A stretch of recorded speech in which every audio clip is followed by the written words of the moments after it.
Oh, there we go. All right, no lapel mic, eh? Just all in here? All right. All right, hello everybody. Hopefully we'll grow in ranks over here in the next couple of minutes. Because, I got started when we got to Autism One last year. We launched our first CBD product. And why was I doing that then? Because the market wanted it.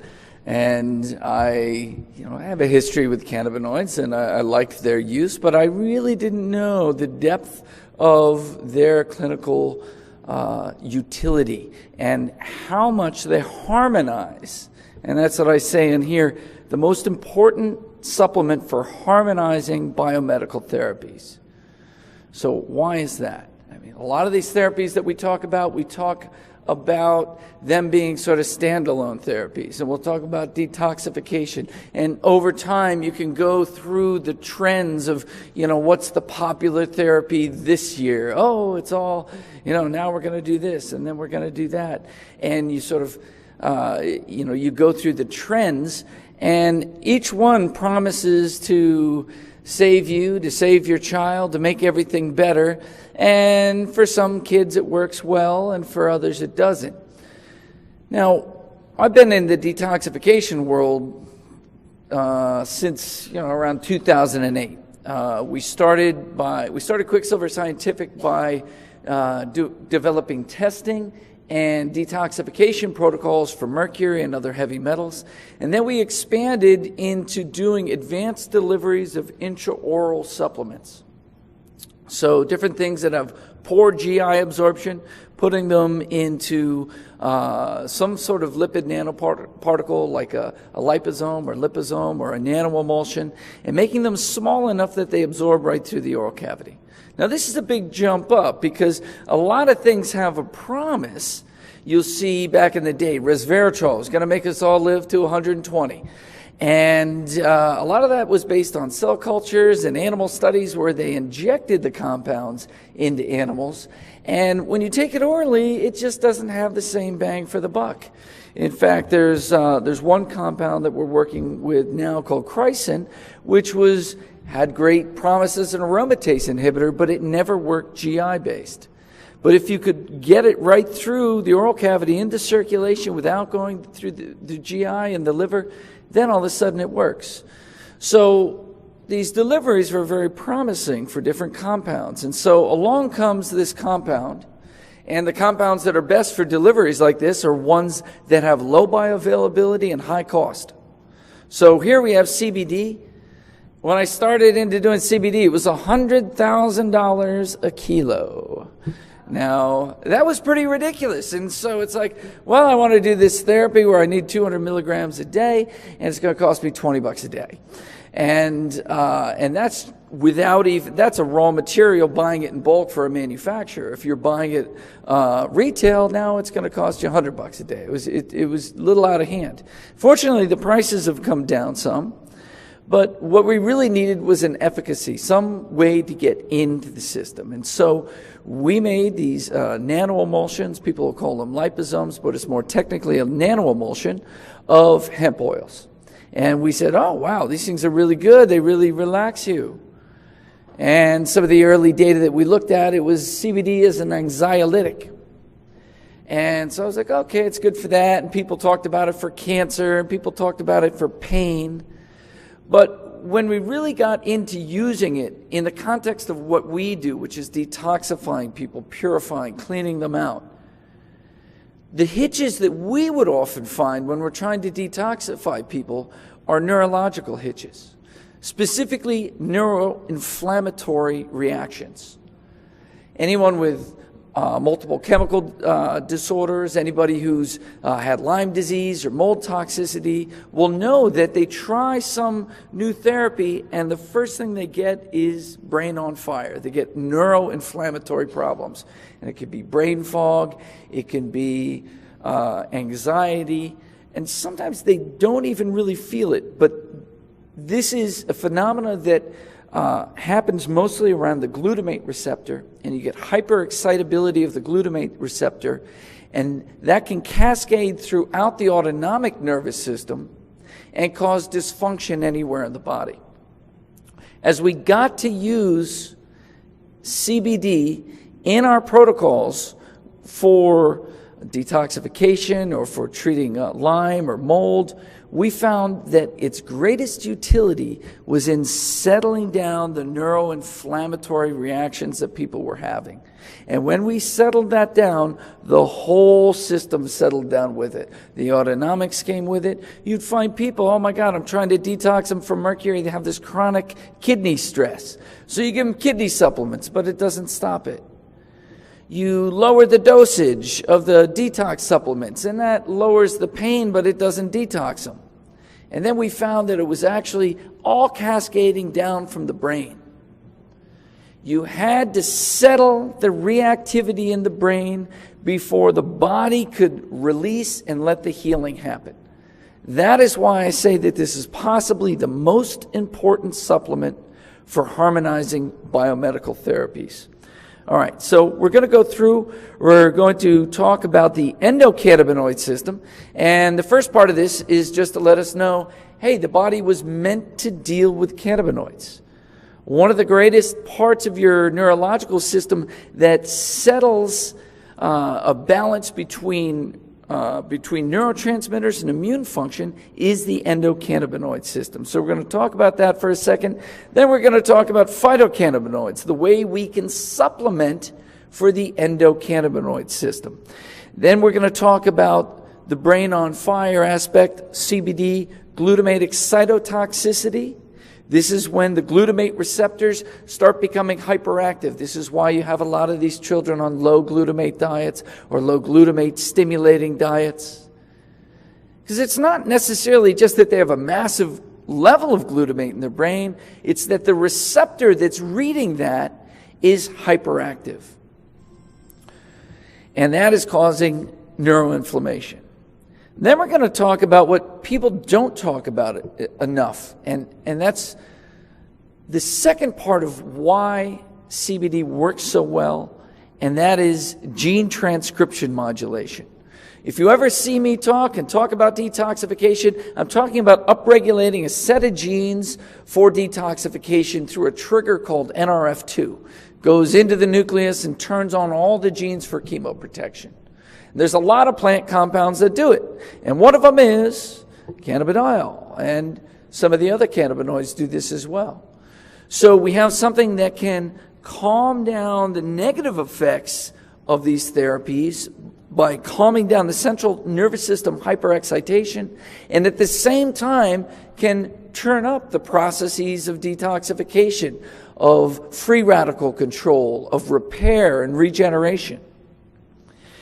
And then we'll talk about a delivery system and how we deliver cannabidiol and why it has such a high bioavailability, and we'll look at it compared to some pharmaceutical bioavailabilities. All right, so just an idea of the endocannabinoid system.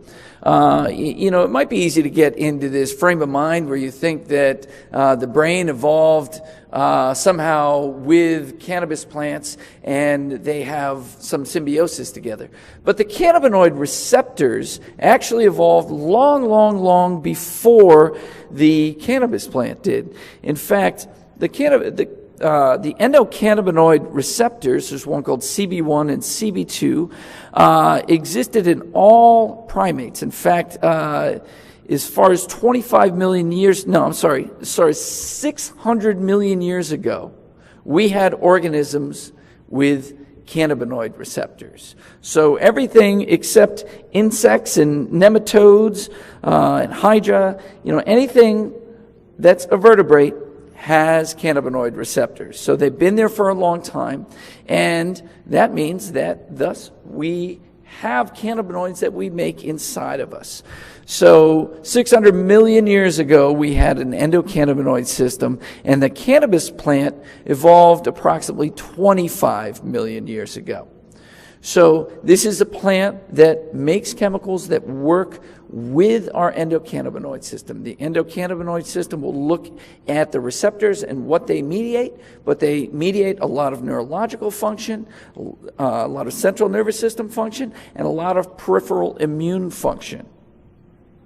So the classical endogenous cannabinoids, the two major ones, one is called anandamide, or the bliss molecule, and this is a little bit more of a central nervous system one.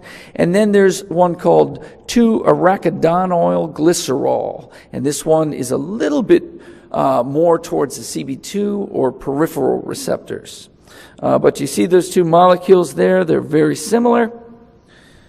And these are ones that you make in your brain to have controls over neurologic function and its interaction with immune function. So endogenous means it's made by the body, and these cannabinoids have two receptors that they dominantly work on, the CB1 receptor and the CB2.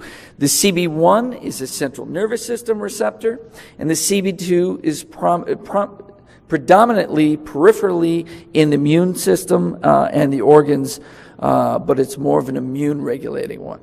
So in the brain, in the basal ganglia, you've got movement effects related to the CB1 receptor. You've got it through the cerebral cortex, the hypothalamus, the hippocampus, the spinal cord. So most of the functions of the brain do have some regulation from this endocannabinoid system. Now, the peripheral CB2 is even vaster in all the different effects that it has. So each one of the organs has CB2 receptors, and the relationship of the CB2 receptors to the cannabinoids controls multiple different functions within the body. So I don't want to focus too much on those. I'd like to spend more time on the brain. But just to follow up on the endocannabinoids, anandamide, first discovered in '92 by the iconic now Professor Meshulam. Ananda is Sanskrit word for bliss. It's something that's found in chocolate. It's something that's produced during meditation, and it's thought to be responsible for runner's high. So the CB1 receptor, the one in the brain, is responsible for more of the psychotropic effects of cannabinoids. So THC dominantly hits the CB1 receptor. The CB2 receptors are more related to control of cytokines and inflammatory responses, modulating the immune system. 2-arachidonyl glycerol is synthesized from omega-6 and is more of a CB2 type receptor. They found it in animal milk and human milk. And we don't have to spend much more time on that. But they all have receptors at the synapses, and they're involved in the dance of how all of your neurons communicate together. So now getting to the ones that were active in supplementing, the phytocannabinoids. So we all know THC, very strongly psychoactive. It's a strong agonist of the CB1 and CB2 receptor, but it first hits the CB1. So its most dominant focus is on the CB1 receptor. Now later when we talk about gene transcription, you'll see that THC has very little effect on gene transcription, meaning expressing your different genes. So phytogenomics is the study of plants regulating how you express genes, and it's a huge part of how herbal medicines work for us. But THC doesn't really do that. THC is more acting on these different receptors. Now, CBD is known to be non-psychoactive. Now, that it doesn't mean that it doesn't have a neurological effect, because it strongly modulates the receptors themselves. And so in the case of THC, CBD actually modulates which of those receptors the THC hits. So THC dominantly goes after the CB1 receptor when it's alone, and that gets you high. It has a very psychotropic effect. But when you add CB2 in, it nudges the THC over to the CB2 receptor, which gives the THC then more of an immune-enhancing effect, an immunomodulatory effect. And then you also get more of the anti-inflammatory effects of it. So when you're doing cannabis medicine and you are using THC, it's crucial to include CBD in it. But CBD on its own, contrary to a lot of belief that you need to have THC involved, CBD has very strong effects all by itself. And a lot of that and back to the feeling of changes in mood and changes in well-being in CBD from taking CBD is because of the way it stabilizes the glutamate receptor, takes away glutamate excess, and produces a more GABA-toned neurological system, which makes you feel more relaxed. But now another thing that CBD does, and I forgot to put the slide in here for it, is inhibit an enzyme called FAAH, F-A-A-H, fatty acid amylase, or fatty acid amide hydroxylase. And this enzyme breaks down anandamide, and CBD represses it. So when you take CBD, you keep higher tones of anandamide, which give you more of that bliss feeling, which is why you'll take CBD and you'll feel good from it. Some of that effect is from stabilizing neuroinflammation and taking away disruption in your neurological field, and the other side of it is from some weak effect right on the CB1 and CB2, but that augmentation of anandamide. So CBD, as I mentioned, weak agonist for CB1 and CB2. They're now finding that it does bind to CB1 a little bit, but not very much compared to, say, THC. It does modulate anandamide very strongly. Modulates the way that THC hit those different receptors. And it's also very strong anti-inflammatory, which it's very well known for, and the transcriptional modulation I mentioned. So really what I want to talk a lot about now is brain on fire. All right. So in autism, neuroinflammatory action is one of the biggest things that's going on. And as you know, I'm used to treating people with mercury toxicity, mold toxicity, Lyme disease. Neuroinflammation is a massive part of what's going on there. A lot of this is mediated by glutamate excitotoxicity. Glutamate excitotoxicity is making more of a name for it now because of traumatic brain injury. In traumatic brain injury, you have glutamate receptors being hyperactive, and it actually leads to neuron death. So glutamate excitotoxicity actually destroys neurons. So let's look. This is our artist rendition of glutamate excitotoxicity. I think that was from a Brian Eno album. So now looking at the biologist's view of it, in neuroinflammation that's that started from immune reactions, you have what's called glial activation. And so you have activation of the microglia. Often astrocytes are recruited into the brain through a leaky blood-brain barrier. These immune cells aren't supposed to be into the brain, but they get into the brain under stressful circumstances, and they activate the macrophage from, or the glia, the microglia, from a nice microglia to a mean microglia. Now, the mean microglia is going to release reactive oxygen species like peroxynitrite. It says here neurotoxic agents, but what these are inflammatory cytokines, the strongest of which is probably TNF-alpha, and after that, IL-1. So these are supposed to create radical inflammatory reactions, which are pro-oxidant reactions in order to kill infections. But here, they're happening even in the absence of an infection. And so this is creating inflammatory processes in the brain that are not supposed to be present in the brain. And these are generally thought of as chronic processes where you have this chronic low-level inflammation always turning over in the brain. So what are the kind of things that activate this? Well, you've got Lyme and co-infections that often go into the brain, neural Lyme. Neural Lyme is the craziest form of Lyme, so to speak, and because your body may look fine, but you're not reacting well. Your reactions are way off the cuff. Viruses. So here I have human herpes virus 6. That's the most common neurological virus. And there's a little bit of a chicken or the egg thing, because most people have herpes 6 in their nervous system, but it's not being activated. So something is causing it to be activated, and this is possibly recruiting other astrocytes into the brain and augmenting these inflammatory reactions. Beta amyloid plaques can cause this kind of immune activation, though recently they're seeing that in Alzheimer's, the presence of beta amyloid plaques does not create Alzheimer's symptoms. It's inflammation underneath or within the context of the amyloid plaques that causes the symptoms. And then they're finding that there are background infections behind all of that.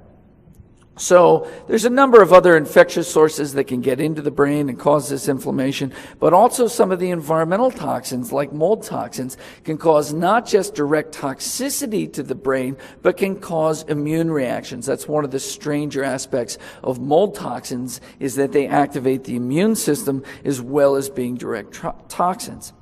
So this is a really good apologize. These projectors are a little blurry, but this is a picture of self-propagating neurotoxicity, where you've got inflammatory triggers that are more immune-based triggers, but they can. Now you'll notice over here lipopolysaccharides, which are parts of bacteria that you get from leaky gut or that you get from chronic infections in your jaw or sinuses.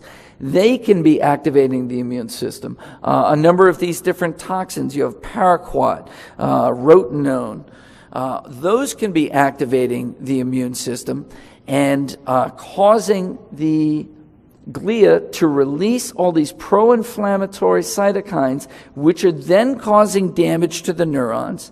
And the neurons are then turning around and releasing more immune signaling compounds that are amplifying the inflammatory release of the microglia.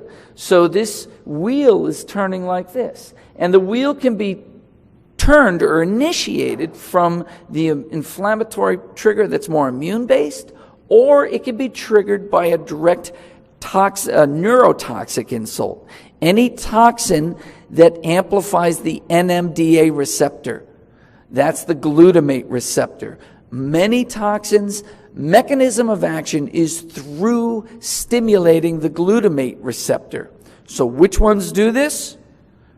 Mercury, very well known for doing that. Oh, look, everybody's favorite, glyphosate. And guess what we're going to show later that blocks glyphosate toxicity. Mold toxins do this. Lyme toxins do this. EMF stress stimulates the glutamate receptor. And if you hang out at enough of these conferences, you'll know that for sure. Anybody dealing with a little bit of neurological stress here? Christina came up with a term for that. It's neurological chaos. That's conference brain. All the dysbiotic toxins can do this. I mean, how many times do you get into the situation where yourself or the child is having bad neurological symptoms and you notice they're super gassy at the same time? You give them something to control dysbiosis, some antimicrobials, artemisinin, biocidin, and all of a sudden, this calms down and the brain clears up. They tend to go together. As the GI inflammation goes up, the neuroinflammation goes up. They tag along together. And is that because of the toxins coming through the GI tract into the brain? And with the GI inflammation comes the leaky gut, and with that comes the endotoxin. Then that inflammatory trigger opens up the blood-brain barrier, and the whole thing goes into this cycle together. Now, fortunately, another thing that CBD can do is increase claudin. Claudin creates the proteins to seal back up the leaky gut. It creates the proteins that create the tight junctions. That's why CBD is so good on GI inflammation. But at the same time, it's more known for calming down neuroinflammation. So it's going to help you in both sides. And notice that I listed glyphosate twice here. That must mean that it's double toxic. Can't be that I just spaced out and put it in twice. All right, so we've got our reinforcing wheel of neurotoxicity there. Where are we going to block some of these things? So first paper, cannabidiol in vivo blunts beta amyloid induced neuroinflammation by suppressing IL-1B and INOS expression. All right, so what that's saying is beta amyloid is causing this neuroinflammatory cascade, and CBD is blocking it by blocking the release of the pro-inflammatory cytokines from the astrocytes. It's stabilizing from the microglia. It's stabilizing them so they don't put in the pro-inflammatory cytokines. Next one, decreased glial reactivity, meaning calming down that glia so it doesn't freak out and start sending out pro-inflammatory messages. So decreased glial activity could be involved in the antipsychotic-like effect of cannabidiol. So THC has been shown to increase psychosis because it doesn't have that anti-inflammatory effect. And, any of you who have been to Colorado and had some of that high THC material out there will notice that you become slightly psychotic from it. That was a joke. But it's not really a joke. I mean, it's, really high THC, wham, it really hits the brain. If it doesn't have the CBD with it to modulate that effect and bring more of a CB2 reception activity and to stabilize the glutamate receptor. Because these things do create free radicals. So THC alone is known to create psychosis, whereas CBD alone is known to block psychosis. It's antipsychotic. So here, it's blocking the hyperexcitability of the glia, and it's blocking their release of the pro-inflammatory cytokines. Neuroprotective antioxidants and marijuana. So it shows THC, but more dominantly CBD is able to stabilize the glutamate receptors. The glutamate receptor is called the NMDA receptor, and if you read these papers, most of this toxicity is mediated through the NMDA receptor.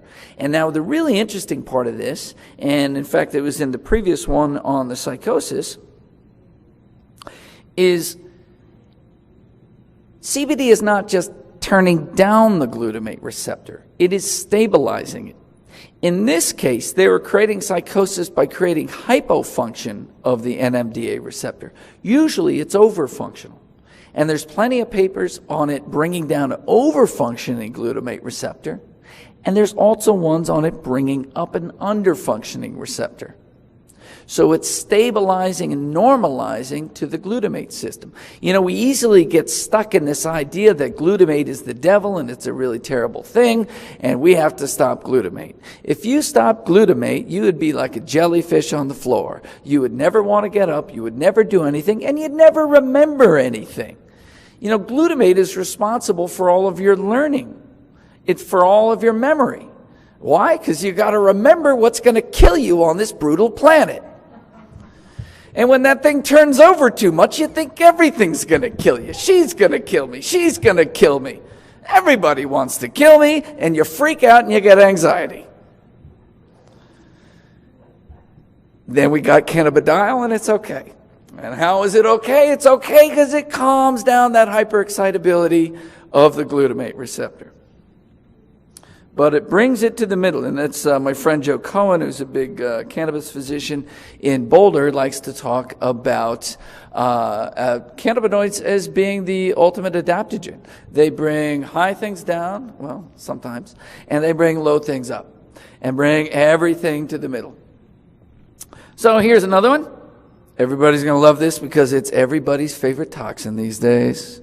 Mechanisms underlying the neurotoxicity induced by glyphosate in immature rat hippocampus, involvement of glutamate excitotoxicity. So glyphosate is an excitotoxin. It is hitting the NMDA receptor, it's making it hyperactive, and it's creating neuroinflammation in the brain. So CBD can calm this system at this point. So what I keep going back and forth between is we can stabilize, CBD sometimes stabilizes neuroinflammation at an immune level by preventing release of pro-inflammatory cytokines, and sometimes it blocks it at a neurotoxic level, preventing aberrant activity of the NMDA receptor. And then as we go into the next part, not to spoil the talk, but we're going to talk about how it actually upregulates detoxification. And, one more, cannabidiol attenuates sensorimotor gating disruption and molecular changes induced by chronic antagonism of the NMDA receptors. So here again, they would beat up the NMDA receptor, and it just didn't know what to do. It would go too fast, too slow, and it was all over the place. And they would do this chemically, and then CBD would stop that aberrant behavior, going hypo and hyper-functioning back and forth, and it would stabilize it, bring it back to the middle. Because we need glutamate. We need a properly functioning glutamate receptor. We all know we have these neurotransmitters up there, and there's a symphony of neurotransmitters controlling mood and perception and all of our central nervous system functions.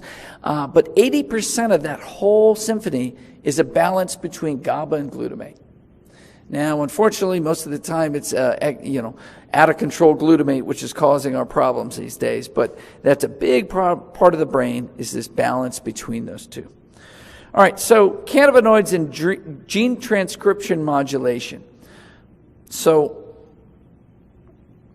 if you ever see me speak before, I speak all the time about NRF2. Gary's a friend of NRF2, aren't you, Gary? Woohoo! So what's NRF2? We're not going to spend too much time on it, but in this picture here, this is a schematic of the cell, and the circle's the nucleus. And outside the nucleus is a pair of proteins, the KEAP1 and the NRF2.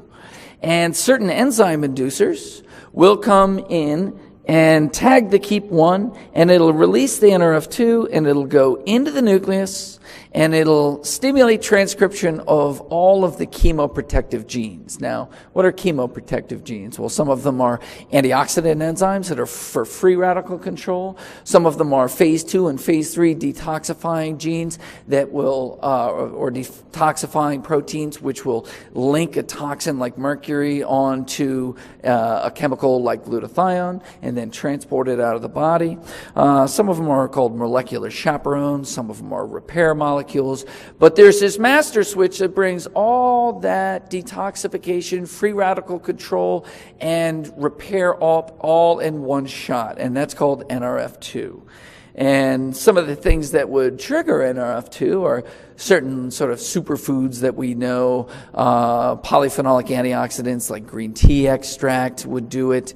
And thus they used to call it the antioxidant response element. They thought it was responding to antioxidants. And then they found a lot of sulfur-based compounds from broccoli, and garlic would do it, things like sulforaphane from broccoli.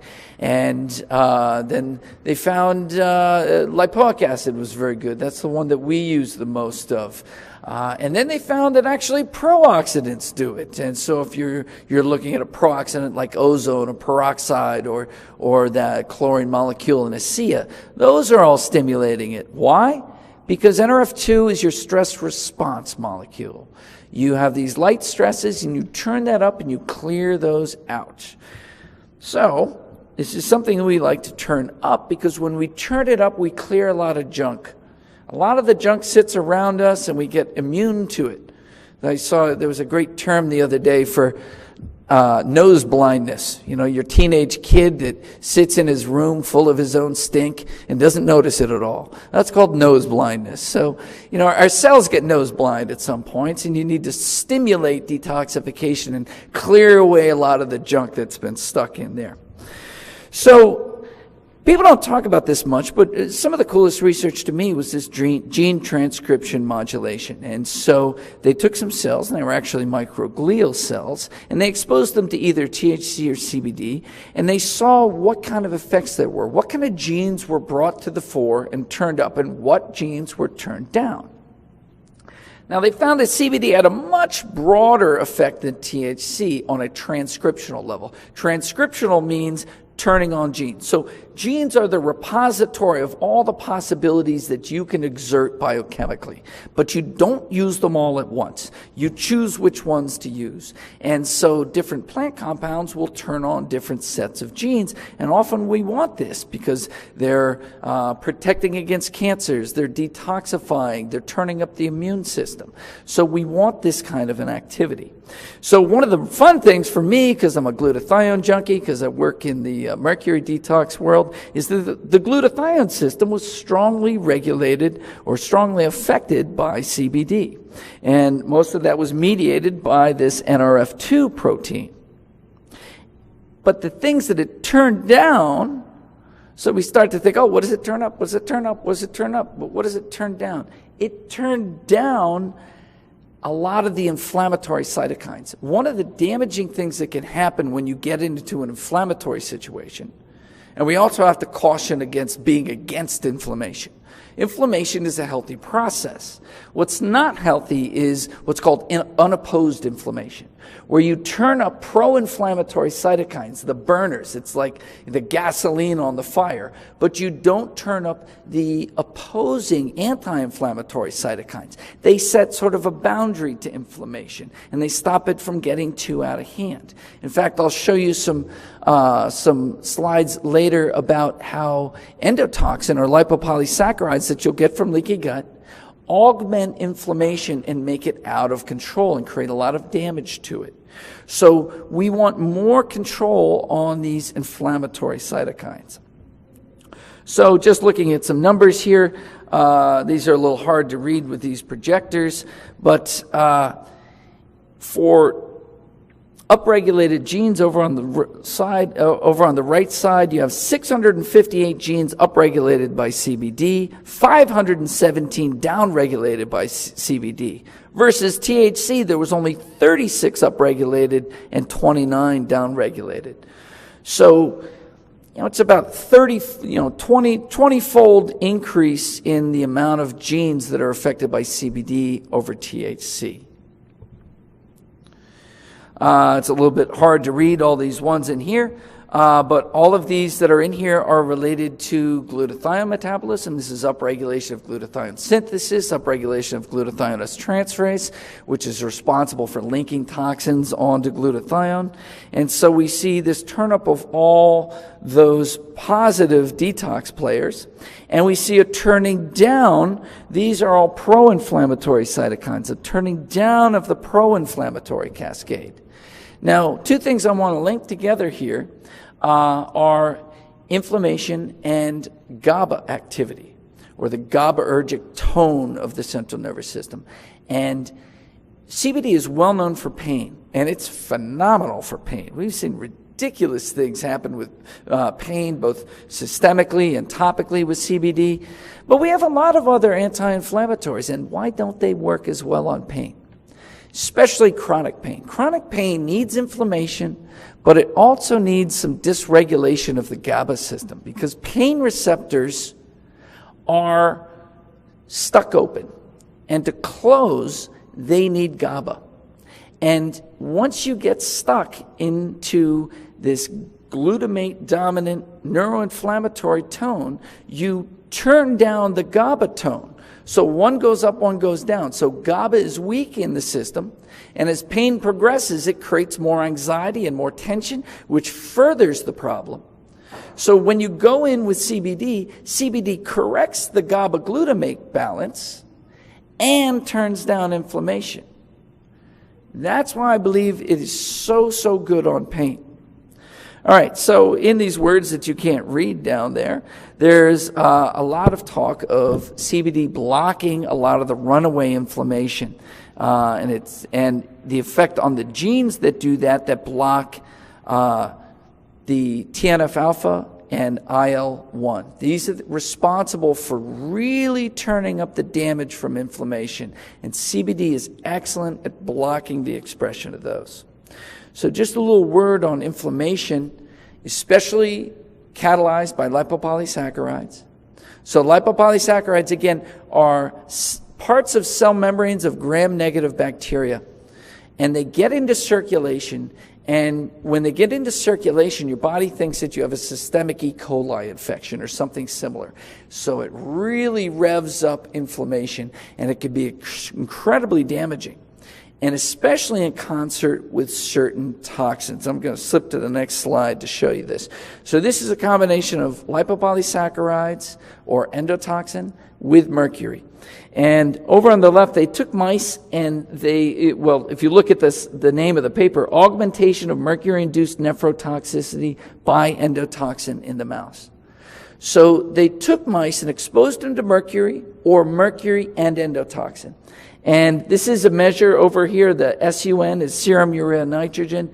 Now, I can't hit that from here. That is a measure of kidney damage. And so there's the control, there's the mercury. So mercury does cause nephrotoxicity, kidney damage. And then here's lipopolysaccharides. They cause no kidney damage. But when you mix those two together, you get this massive synergistic increase in the damage caused by the mercury. If we go over to the right side, you'll see this is urinary mercury, and you see mercury alone, you got a high mercury urine level, mercury and endotoxin, you have a diminished urinary output of mercury. And in the middle, this is the whole body mercury, and commensurate with that decrease in urinary output is an increase in whole body mercury. So point of this all is that endotoxin really potentiates a lot of the toxicity of different metals, different herbicides, pesticides. And that happens not just in the kidney, but in the brain. We were looking at slides that show that endotoxin or lipopolysaccharide exaggerate that neurotoxicity in the brain, and we're seeing that CBD can block that. I'm finding now that CBD blocks a lot of the toxicity in the kidney as well as the brain because of the way it modulates that inflammatory expression. So many of the people that we try to treat, they have this runaway neuroinflammatory response to everything they're given. So we need to start with something that stabilizes that. In fact, we were just in Florida, where there's mold everywhere in Florida, and we're at one of these neurochaotic events where there's in a moldy old hotel. So we had mold and EMF, and we had a guy doing kinesiology testing on people, and everybody came and they were just a mess. You couldn't test them one way or another. You can't muscle test anything. You gave them CBD, first they would calm down, then they would say, wow, I feel clearer.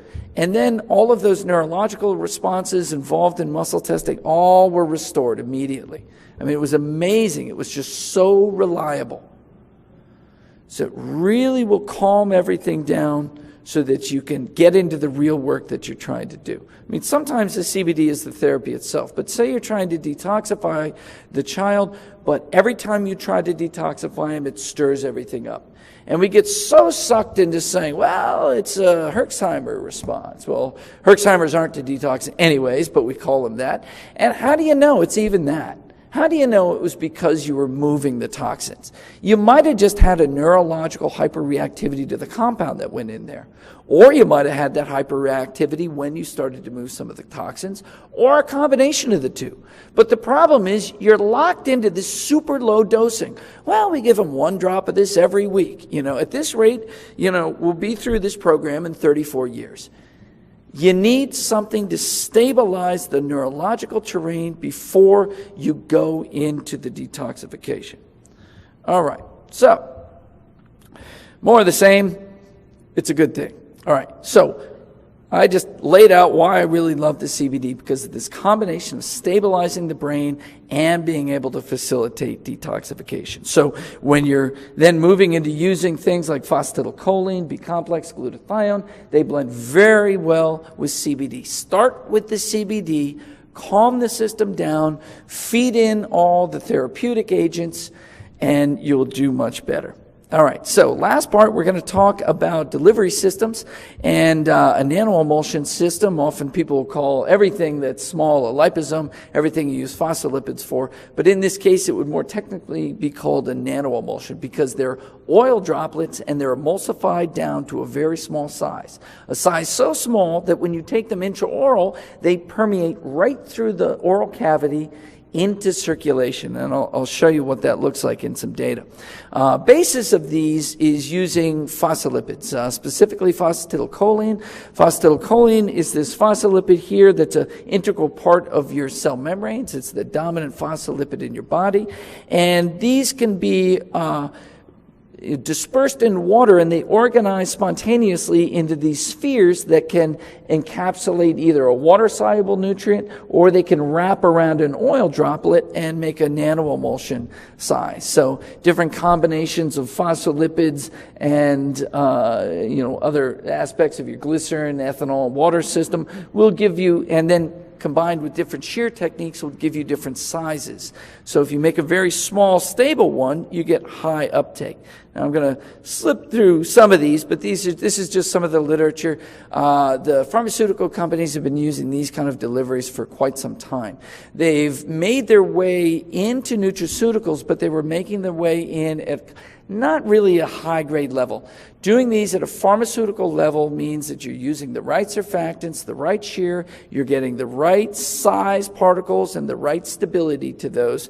And so that's what we've been doing, is bringing the pharmaceutical quality. Now I know a lot of times pharmaceutical and quality don't go together because they're giving you a lot of poisons, but I'll tell you, that army of chemists that they have is pretty good at making certain types of things. And they do make a very high quality liposome in there. There's a lot of liposomes in the pharmaceutical world. So one of the biggest things around this is getting the right size. And so here's a size output from a laser sizer of the lipid nanoparticles, or the nanoemulsion hemp oil, and it's running around 20 nanometers, which is very fast for absorption into the oral cavity. Just a little bit on how much size matters, because it's really important. There's a lot of products coming out on the market these days, and they all claim 100% absorption. I'm assuming that's a 5 back there? All right. They're all claiming things like 100% absorption and such, things that they can't actually have. And most of these are very large particles. So if you look at this graph, I'll lead you through it real quick. The y-axis is uptake into cells of this compound. This is the compound with no liposomal encapsulation. And then you go through different sizes. And the higher the bar is, the more that gets into the cells. And so when you track across the relative uptakes of these, as you go from 236 nanometers, which is pretty much the low end of most nutraceutical liposomes out there, as you go from that to 97 nanometers, which is the high end of what we make, there's a 9-fold increase in absorption. And if you go further down to 64 nanometers, you have a 34-fold increase in absorption. So you see, size is really, really crucial. If you want to say, oh, we've made this higher bioavailability product, it has to be in a very, very low size range. And an example of, this is a B12, this is graphs of B12 uptake, just to show you what these kind of delivery systems can do. On the left in blue is uptake of a quote sublingual B12. It's just water, glycerin, and ethanol. And along the minutes, you see that it only comes into the serum. This is uptake into serum over time between 60 and 120 minutes.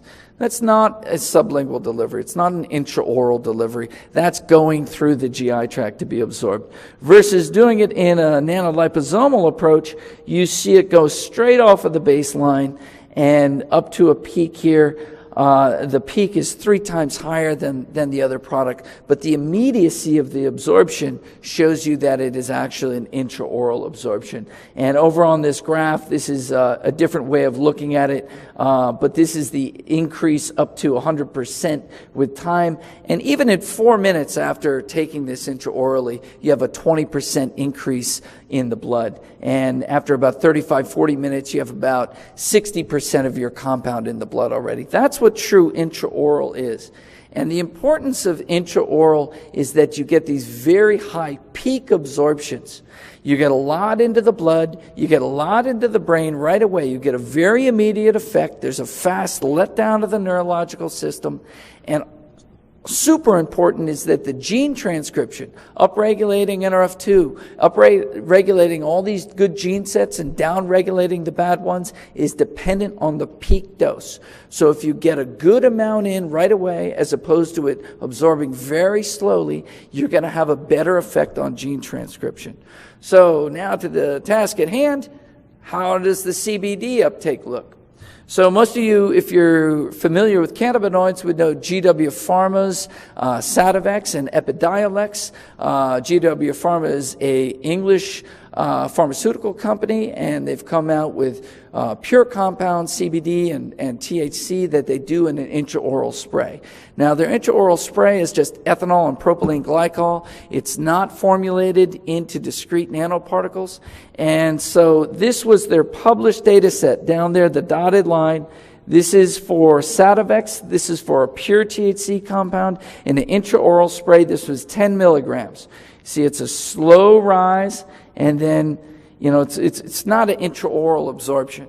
Even though they wanted it to be, it's a very slow, drawn-out absorption. So that's 10 milligrams for them. And then the solid line there is 5 milligrams of THC, or I'm sorry, that's 5 milligrams of CBD from a whole hemp oil in our nano-emulsion delivery. So half as much CBD gives you a way higher peak. There was a 6-fold increase in bioavailability. We're talking about a compound that has low bioavailability and high cost.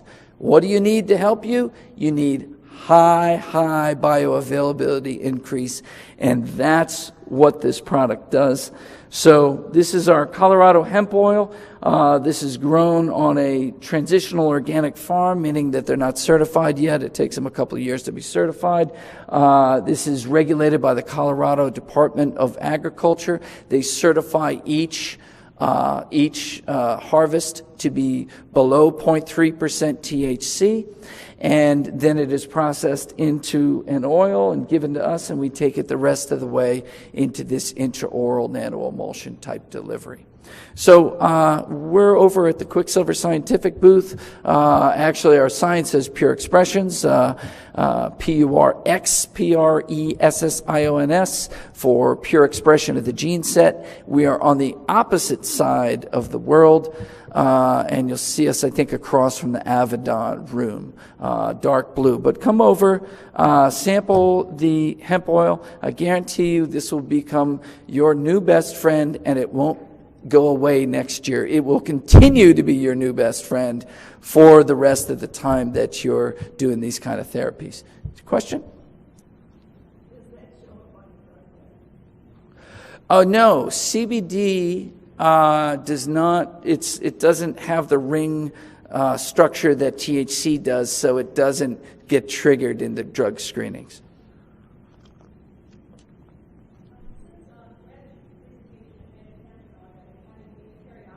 Yeah.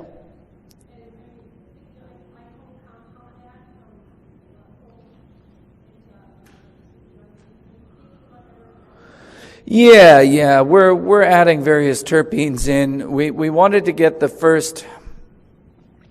the first round of products pretty pure, see what kind of responses that we're getting, and then add in the other terpenes in different ratios. There is an orange-based terpene in there, limonene, but what she was asking about is beta-caryophyllene, which is one of the terpenes, and that one is really truly a cannabinoid of sorts, and it does affect the different CB1, CB2 receptors. And we will be using beta-caryophyllene. Some of the blacker materials do have some of that in there. The other one that I like a lot is linalool from lavender. Linalool is very strong enhancer of GABA. Of the GABA receptor. It really helps enhance the GABA receptor, so it makes a much more relaxing experience. So as we go in the next year, we're going to have a totally zero THC products, which I don't like as much because it takes out some of the minor cannabinoids, CBC, CBN, but for regulatory environment, it's a little bit better. And we'll also have raw CBD. I didn't talk about raw versus heated CBD. Heated CBD is pure CBD. Raw is CBDA. It has a carboxyl group or an acid group on it. That acid group prevents it from getting into the blood-brain barrier, so it's not as neurologic, but it's a little bit better on peripheral pain. It seems to have a better anti-inflammatory effect on muscular damage and musculoskeletal pain, whereas neuropathic, the heated is the best.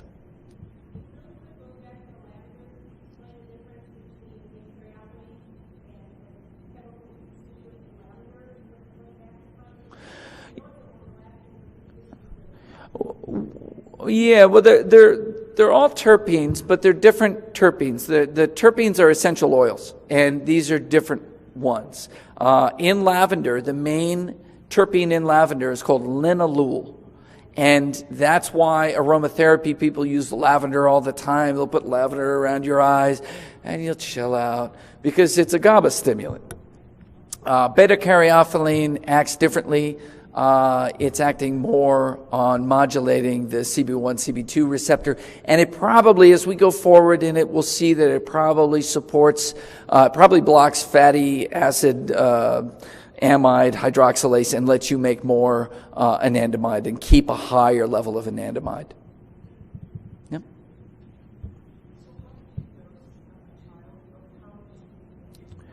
Yeah, well, we have two size pumps. One is 3 milligrams per pump, and the other one is about 1.2. Yeah, it's 1.2 milligrams per pump.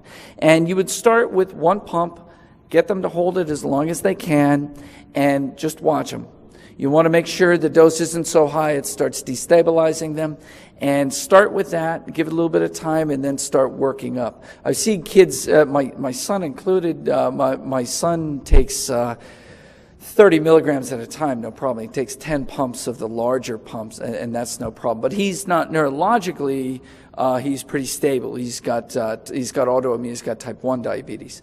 But an autistic child, start at the lowest dose and then start working your way up. And I would try to get 2 doses a day, get a broader coverage, and you have to start feeling some of these out, because their neurological space is not very unified. It's different for each kid. But start low and work up until I'd like to get you to like 4 pumps twice a day, and do it before you're adding in all of your other biomedical treatments.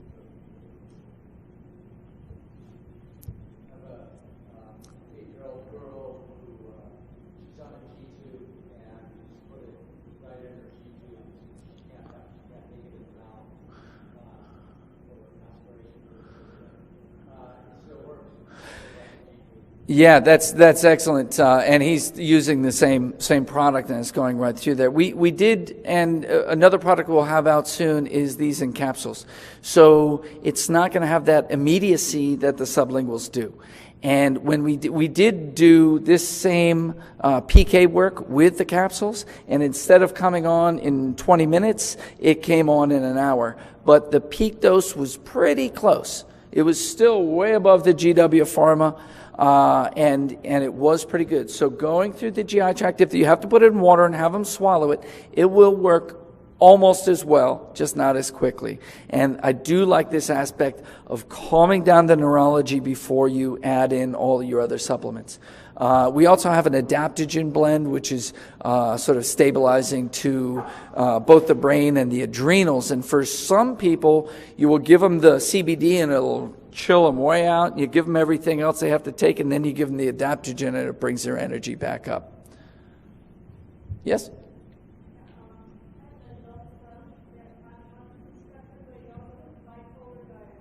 Yes.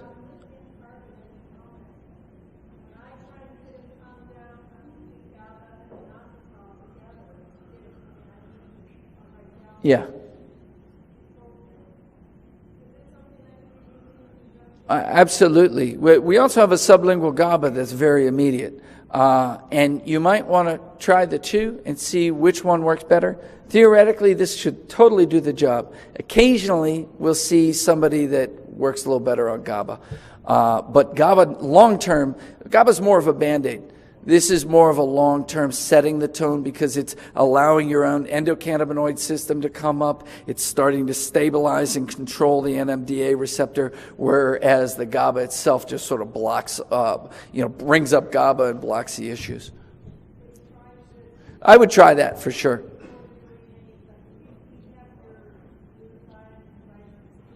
Yes. Well, actually, I mean, in a very immediate, like, take that and, 20 minutes later, give them the C and the glutathione, and they will be much more able to handle everything. All right, they're throwing me off the stage here. Thanks for being tolerant, guys. Thank you all.